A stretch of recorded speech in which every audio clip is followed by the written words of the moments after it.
क्या है? जितना प्राप्त है उतना पर्याप्त है। राम और रावण एक वृत्ति है, और ये वृत्ति आप लोगों के भीतर है, मेरे भीतर भी है, सबके भीतर है। अब इस वृत्ति को जानोगे कैसे कि मेरे भीतर राम की वृत्ति है कि रावण की वृत्ति है? उसका एक तरीका है, दुनिया में जो भी सुंदर है वो मुझे चाहिए। दुनिया में जो भी सुंदर है वो मुझे चाहिए। अगर तुम्हारा ऐसा स्वभाव है तो तुम्हारे भीतर रावण की वृत्ति है, और मेरे पास जो है वो दुनिया में सबसे सुंदर है। अगर ऐसा भाव है तो तुम्हारे भीतर राम की वृत्ति है।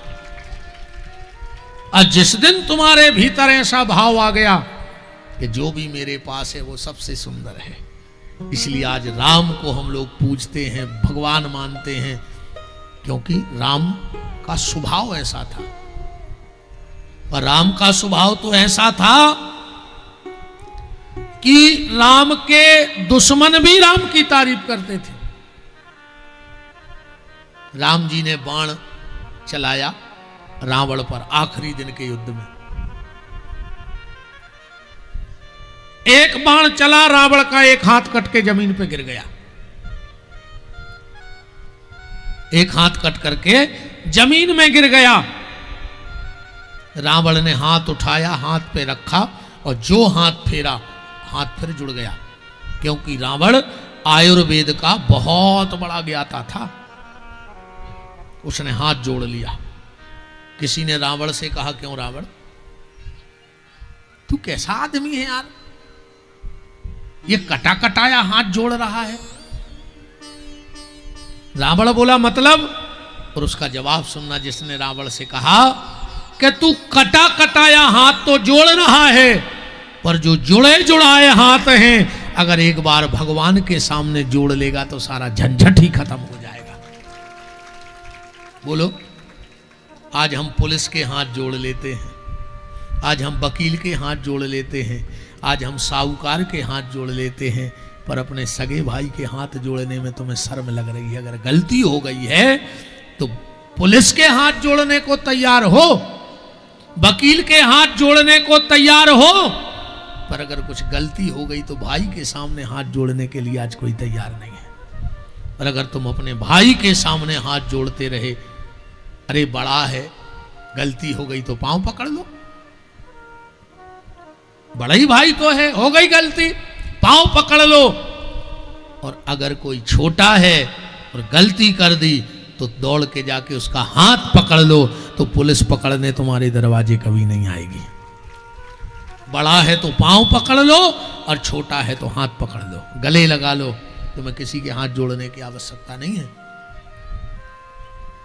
आदमी आज माँ बाप के हाथ नहीं जोड़ता, अगर गलती हो गई हो गई। आज बहू अगर सास के हाथ जोड़ के कह दे कि माँ मुझसे गलती हो गई, या कभी सास गलती कर दे तो अधिकार से बहू का हाथ पकड़ लेके चल, चलो भीतर, हो गया जो हो गया, चलो। पर आदमी पुलिस के पांव तो पकड़ लेता है, पर बड़े भाई के पांव पकड़ने में उसको शर्म लगती है।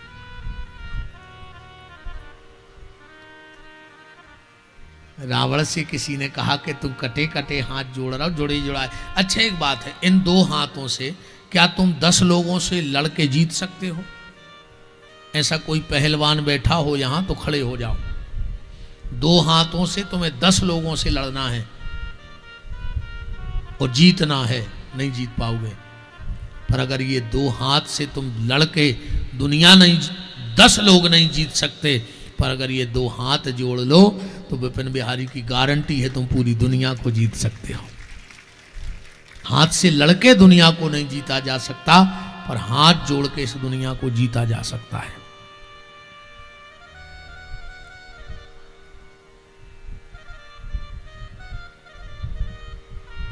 तो प्रसन्न आत्मा, सुदामा प्रसन्न है, जो मेरे पास है वो सबसे सुंदर है।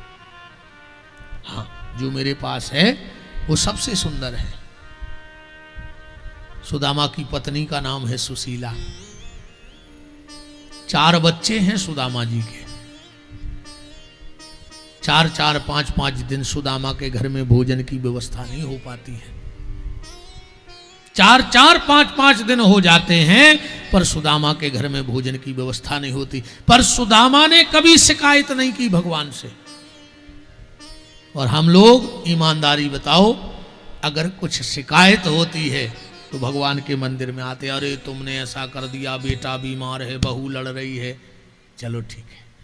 अरे पशुपतिनाथ बांके बिहारी को भी लगता है कि शिकायत करने आते हो, दुख बांटने आते हो, कभी कभी मेरे साथ खुशी बांटने भी मंदिर में आया करो।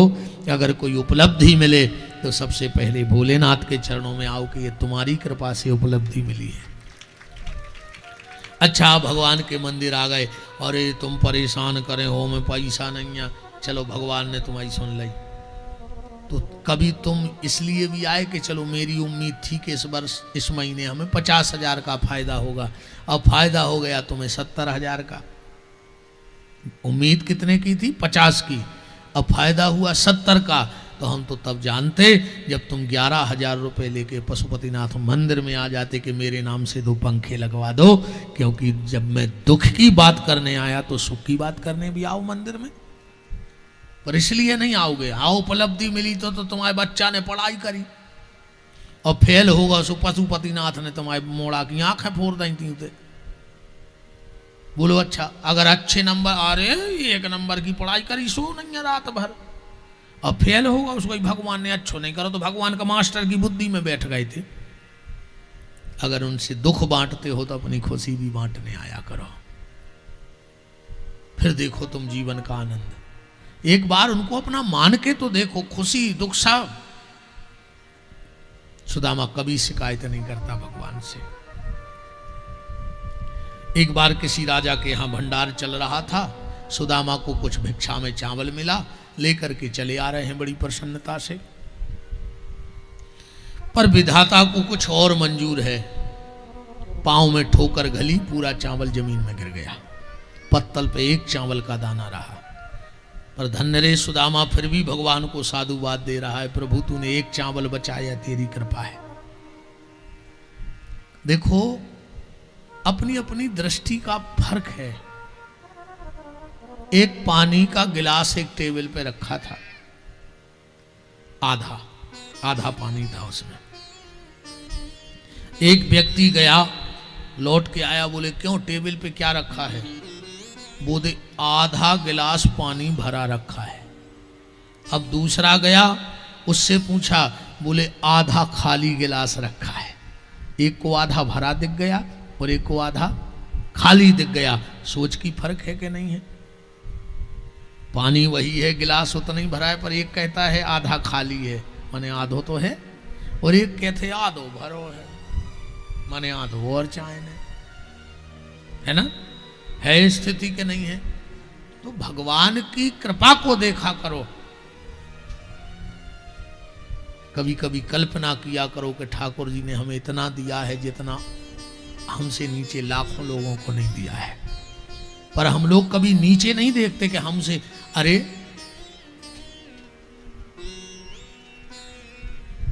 अब क्या बताएं हम, का सोच है अपन औरों की, छोड़ो सीताराम। पर कोशिश जा करियो कि अपने नीचे देखो, ऊपर मत देखो, दुखी रहोगे, क्योंकि संतुष्टि दुनिया में कहूं है नहीं। धीरू भाई अंबानी हरे भी अब पैसे के पीछे दौड़ लगाए हैं, जबकि अगर वे आज से गिने भी बैठे तो आखिरी सांस तक गिनने पे इतनी संपत्ति है। पर फिर जब उनकी संतुष्टि नहीं है तो हमारी दुआई कहां से हो जाए? तो हो जाए संतुष्टि। एक व्यक्ति बताओ कितना होने के बाद फिर कभी नहीं होगी। सुदामा ने पत्तल उठाई, घर आए, सुशीला ने देखा हाथ में पोटली है। कहा नाथ आज तो 6 लोगों का पेट भर जाएगा, पोटली बड़ी लग रही है। सुदामा बोले देवी घर में 7 हैं और तुम 6 कह रही हो। सुशीला बोली वाह वाह वाह, 6 लोगों को 6-6 दिन खाने नहीं मिलता, ये 7वां कौन ले आए? और गिनती देखो, आप गिनती देखो भगवान की, पत्नी की और पति की। सुशीला ने परिवार की गिनती करवाई, एक में एक आप 2, 4 बच्चे सो 6। सुदामा जी बोले ना ना ना ना, एक में एक तू सो 2, 4 बच्चे सो 6, और भीतर जो द्वारकाधीश श्री कृष्ण बैठे हैं, क्या वो मेरे परिवार के नहीं हैं? अगर 6 दिन से हम लोगों ने नहीं खाया तो 6 दिन से भीतर भोग भी नहीं लगा। तो देवी एक काम करो, इस भोजन के 2 हिस्से कर दो, आधा मेरे कृष्ण को खिला दो, आधा तुम लोग खा लो। सुशीला ने सोचा बहुत होगा जब तो आधा आधा हो रहा है। अब पोटली खोली तो उसमें मात्र 1 चावल था। सुदामा ने चावल उठाया, बीच में से तोड़ा और आधा तुलसी के पत्ते पे रख दिया और आधा दे दिया सुशीला को, ले जाओ बच्चों को खिला दो। सुशीला बोली एक काम करो आप, हम लोगों का हिस्सा भी तुम्हारे गोविंद को खिला दो, लगता है वो बहुत भूखा है। सुदामा ने कहा वाह देवी, मैं तो धन्य हो गया तेरे जैसी पत्नी पाकर के, भगवान बार बार तू ही मेरी पत्नी बने। और सुदामा ने जाकर के वो तुलसी के पत्ते पे जो चावल के 2 टुकड़े रखे थे गोविंद को भेंट कर दिए। उसी समय भगवान ने भोजन का ग्रास उठाया था और जैसे ही सुदामा ने वो 2 चावल के टुकड़े रखे, भगवान को डकार आ गई। रुक्मणी बोली नाथ, आज इतना अच्छा भोजन है कि कौर मुंह तक गया और डकार आ गई। भगवान की आंखें गीली हो गई। कहा देवी, आज तेरे भोजन में स्वाद नहीं है, आज मेरे एक ऐसे भक्त परिवार ने मुझे भोजन कराया है जिसको 6 दिन में मात्र 1 चावल का दाना मिला है। देवी, मैं ये नहीं देखता कि मेरा भक्त मुझे क्या लाया है, हाँ मैं ये जरूर देखता हूं कि मेरा भक्त भाव से लाया है कि कुभाव से लाया है। भगवान भावग्राही हैं, वस्तुग्राही नहीं है। और पुरुषोत्तम का महीना भी विश्राम भी है। और ये मेरे शब्द नहीं, मैं एक वीडियो सुन रहा था, परम श्रद्धेय पूज्य मलुकपीठ वाले महाराज जी कह रहे थे कि पुरुषोत्तम का उद्यापन कैसे करना चाहिए। जिनने सुना हो अच्छी बात है, न सुना हो तो ऐसे महापुरुषों की बात को हम लोगों को और आगे बढ़ाना चाहिए। उन्होंने बड़ा अच्छा बताया। बोले पूर्णिमा अमावस्या को जब विश्राम हो उस दिन गाय के दूध में खीर बनाओ, चावल की, नया मिट्टी का सकोरा लाओ और उसमें गाय का दूध डाल के चावल की खीर बनाओ और उसको चम्मच से मत चलाओ, उसको तुलसी की लकड़ी से चलाओ। उसमें चम्मच मत डालो, कोई धातु नहीं, तुलसी की लकड़ी से उस खीर को पकाओ और उस खीर पे तुलसी दल डालकर, और अगर उस दिन कोई परिवार भगवान को भोग लगा देता है तो 3 साल तक के लिए भगवान तृप्त हो जाते हैं। अगर 3 साल हमारे घर में भगवान को भोग ना भी लग पाए तो भगवान उस घर से तृप्त रहते हैं 3 साल तक। इसलिए अगर बन जाए, ऐसे महापुरुषों की वाणी है, तो एक छोटा सा मिट्टी का, जैसे करवा चौथ का डबला मंगाती हो ना, ऐसा मंगाना, उसमें गाय के दूध में चावल की खीर बनाना और तुलसी की लकड़ी से। और कहते हैं, उन महाराज जी के ही शब्द हैं, आप देखना फेसबुक वीडियो पे डले पूज्य महाराज पूज्य चरणों के ये शब्द, कि उस दिन अपने घर में तुलसी की लकड़ी को गाय के घी में गीला करके और उसको जला के भगवान की आरती उतारनी चाहिए, तो 3 साल तक उस घर में कोई विपत्ति नहीं आती है। आरती का मतलब क्या होता है? विपत्ति। आरती का मतलब विपत्ति है, तो भगवान की आरती उतरती है। भगवान पे क्या विपत्ति है? भगवान पे सिर्फ एक विपत्ति है कि भगवान सुंदर बहुत है, भगवान को नजर लगने का डर रहता है, इसलिए पुजारी सुबह शाम नजर उतारते। और हम लोग आरती क्यों लेते हैं? बोले ठाकुर जी तुम संसार की विपत्ति बांट रहे हो, आपकी थोड़ी सी विपत्ति हमें दे दो, इसलिए हम लोग आरती लेते। भगवान की विपत्तियां बांटत, भगवान की नजर अपना ले लेते कि ठाकुर जी को नजर नहीं लग जाए। एक बात और उन्होंने पूज्य महाराज श्री ने अच्छी बताई कि पुरुषोत्तम के महीने में सबसे ज्यादा महत्व होता है कार्तिक में दीपदान का। पर पूज्य महाराज श्री कह रहे थे कि अगर कार्तिक से भी 1000 गुना फल दीपदान का अधिक मास में होता है। तुलसी के वृक्ष के नीचे दीपक और पीपल के वृक्ष के नीचे दीपदान जरूर करना चाहिए, क्योंकि पीपल नारायण का रूप है, पुरुषोत्तम परमात्मा श्री विष्णु का अवतार है पीपल का वृक्ष। तो अभी जितने दिन बचे हैं, लगभग 7-8 दिन बचे हैं, तो 7 ही दिन ऐसा कर लेना कि पीपल के यहाँ दीपदान जरूर करना। क्योंकि पूज्य महाराज श्री जो कहते, हो सकता है हम तो नाय माय की दायरे हमारी बातों को तो कछु प्रमाण ही नहीं, कहूँ लिखो ही नहीं जो हम कथा सुनात, मैं तो हमें जू और आत्मों में सोमदाएं जात। बताओ जी हम जी नाय माय की जोड़ घटाना बना बनूंगे, तुम उन्हें लगत कि यार क्या बात सेट करी, तो ऐसी तो कभी भी सेट कर लेत, ऐसी तो कभी भी सेट कर लेत, ऐसी तो बंदी करत के हम का कर हैं जो कवि रहते हैं वो ऐसी तुकबंदी, तो हमारी तो आए कथा तुकबंदी की। पर वो पूज्य महाराज श्री के शब्द तो वेद के प्रमाण हैं, शास्त्रों के प्रमाण हैं।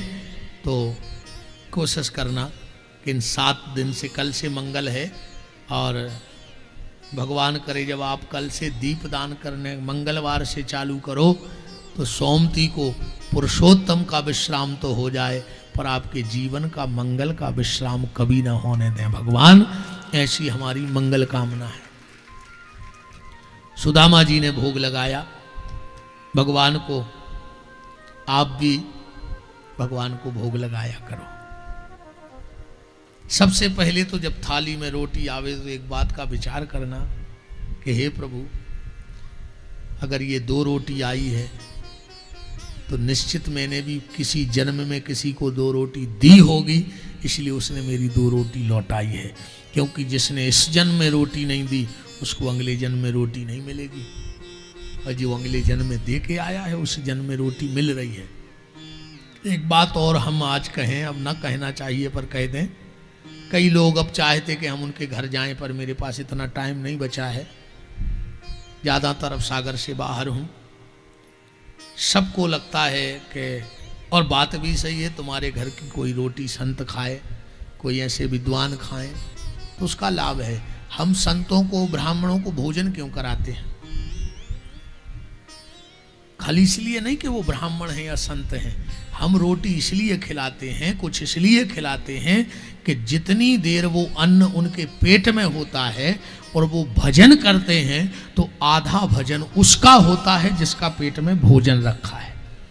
अब तुम किसी संत को रोटी खिलाओ तो वो जाके पिक्चर तो देखेगा नहीं, या तो कोई शास्त्र पढ़ेगा। पूछो महाराज जी से, हम लोगों को इतना टाइम ही नहीं कि हम फिल्म देखें कि गाना सुने।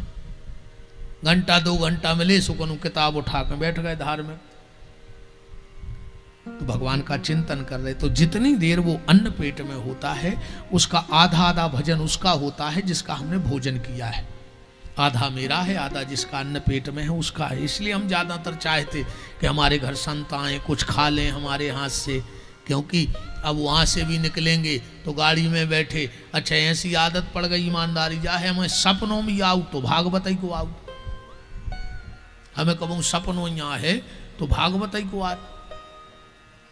और आप उन्हें झूठी मानो, भगवान बैठे परसों की बताएं महाराज जी, दोपहर में हमारी पलंग पे तना ऐसी लगी सुनींद लग गई, ऐसे ही टके टके। हम सपने में देख रहे हैं कि भीड़ बहुत है और हम जल्दी उतर के मंच से कूद के भग रहे कि हमारे को पाँव ने पड़े, और जब हम गिरे नहीं पलका पे ऐसे, अब अभी तो लगी है ये तो क्या भली, मैंने हमें सपनों भी याद तो कथा दिखा का सब 24 घंटा वही चिंतन चल रहा हो दिमाग में, बिल्कुल इतने से उतरे अब कल का बोल रहे हैं, का कौन सी कथा कहाँ से का, जो तुम्हारे चिंतन में रहे वही तुम्हारे स्वप्न भी बने।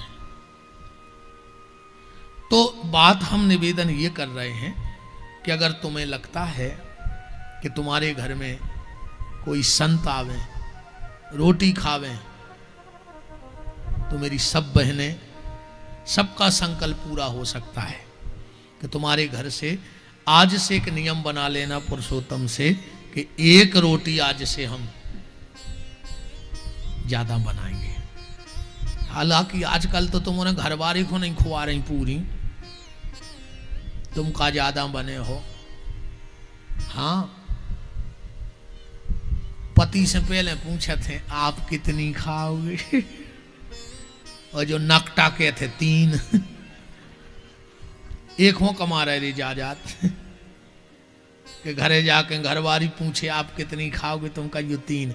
अगर 3 ही खाने हैं, 3 ही रोटी खाने हैं फिक्स, तो जेल चली जा।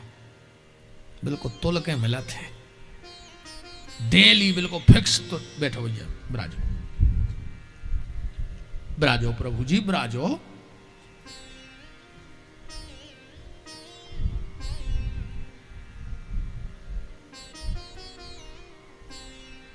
मंच पे बीच में आओ, वो बिल्कुल खत्म है, बिल्कुल ध्यान रखियो सब जने। भाई हम इतने पढ़े लिखे ना, हम भूल गए कुछ ने का कह रहे थे। हम आते हैं सवाल जो हुआ रहा था कहीं सुताएंगे, अब भूल गए हम का कह रहे थे, जिन के रोटों की कह रहे थे हम। तो जेल चले जा, हम 2-3 बार खा आए हैं। हाँ, और अब 1 अगस्त से फिर जा रहे, 7 दिन को बंद होने हमें। फिर शिव पुराण की कथा है सागर जेल में 1 अगस्त से, 1 अगस्त है, 1 अगस्त से शिव महापुराण की कथा। हम तो केहू जेलों में खाया है, विदिशा गई जेल में खाया है। सागर तो चाहे जब जात हम, अच्छी चिनार हो गई पुलिस से। नहीं कथा ही खो जाते हैं, ऊंचे नहीं जाते हैं दंड फंद में। 1 अगस्त से फिर कल ही डेट फिक्स हुई है। जेल में 7 दिन का शिव महापुराण है श्रावण के महीने में। हमने कहा चलो ठीक है, अब एक बार और चलो कैदियों के बीच में। इस बार हम उनसे कह भी आए थे कि अगर हमारी हिंट से न सुधर हो तो पुलिस की हंटर से तो सुधर हो ही। भाई हम हिंट दे भी आए, हिंट से न सुधर तो हंटर से सुधर, संकेत से न सुधर हो तो वेद से सुधर हो, मन सुधर हो।